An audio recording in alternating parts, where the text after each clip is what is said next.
Section 239 Vaisampayana said, "Those soldiers then, O king, all went back to Duryodhana and repeated to him every word that the Gandharvas had said. And O Bharata, finding that his soldiers had been opposed by the Gandharvas, Dhritarashtra's son, endued with energy, was filled with rage, and the king addressed his soldiers, saying, 'Punish these wretches who desire to oppose my will, even if they have come hither to sport, accompanied by all the celestials with him of 100 sacrifices.' And hearing these words of Duryodhana, the sons and officers of Dhritarashtra, all endued with great strength, as also warriors by thousands, began to arm themselves for battle, and filling the 10 sides with loud leonine roars, and rushing at those Gandharvas that had been guarding the gates, they entered the forest. And as the Kuru soldiers entered the forest, other Gandharvas came up and forbade them to advance, and though gently forbidden by the Gandharvas to advance, the Kuru soldiers, without regarding them in the least, began to enter that mighty forest. And when those rangers of the sky found that the warriors of Dhritarashtra, along with their king, could not be stopped by words, they all went to their king Chitrasena and represented everything on to him. And when Chitrasena, the king of the Gandharvas, came to know all this, he became filled with rage, alluding to the Kuru, and commanded his followers, saying, 'Punish these wretches of wicked behavior.' And O Bharata, when the Gandharvas were so commanded by Chitrasena, they rushed weapons in hand towards the Dhritarashtra ranks.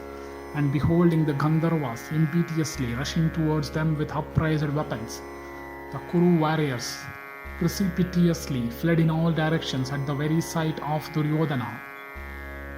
And beholding the Kuru soldiers all flying from the field with their backs to the foe, the heroic Radhaya alone fled not. And seeing the mighty host of the Gandharvas rushing towards him, Radheya checked them by a perfect shower of arrows. And the Suta's son, owing to his extreme lightness of hand, struck hundreds of Gandharvas with Shurapras and arrows and bhallas and various weapons made of bones and steel. And that mighty warrior, causing the heads of numerous Gandharvas to roll down within a short time, made the ranks of Chitrasena to hell in anguish.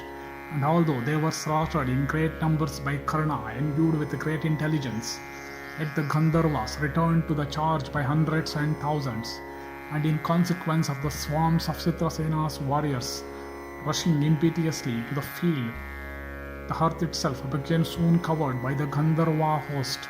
Then King Duryodhana and Sakuni, the son of Suvala, and Dusasana and Vikarna, and other sons of Dhritarashtra, seated on cars, the clatter of whose wheels resembled the roars of Garuda, returned to the charge, following the lead of Karna, and began to slaughter that host. And desirous of supporting Karna, these princes invested the Gandharva army with a large number of cars and a strong body of horses. Then the whole of the Gandharva host began to fight with the Kauravas, and the encounter that took place between the contending hosts was fierce in the extreme, and might take one's hair stand on end.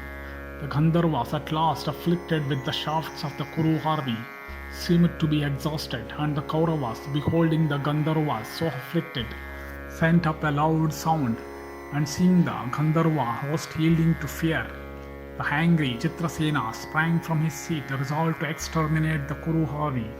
And conversant with various modes of warfare, he waged on the fight, aided by his weapons of illusion. And the Kaurava warriors were then all deprived of their senses by the illusion of Chitrasena. And then, O Bharata, it seemed that every warrior of the Kuru army was fallen upon and surrounded by 10 Gandharvas, and attacked with great vigor. The Kuru host was greatly afflicted and struck with panic. O king, all of them that liked to leave fled from the field. But while the entire Dhritarashtra host broke and fled, Karna, that offspring of the sun, stood there, O king, immovable as a hill. Indeed, Duryodhana and Karna and Sakuni, the son of Suvala, all fought with the Gandharvas. Although every one of them was much wounded and mangled in the encounter, all the Gandharvas, then desirous of slaying Karna, rushed together by hundreds and thousands towards Karna.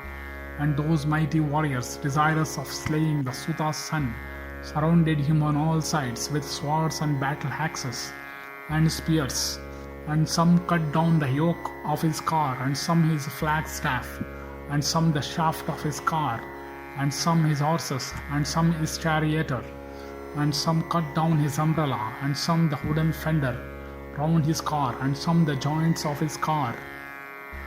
It was thus that many thousands of Gandharvas, together attacking his car, broke it into minute fragments. And while his car was thus attacked, Karna leaped therefrom with sword and shield in hand, and mounting on Vikarna's car, urged the steeds for saving himself. Thus endeth section 239 in the Ghosha-yatra Parva of the Vana Parva.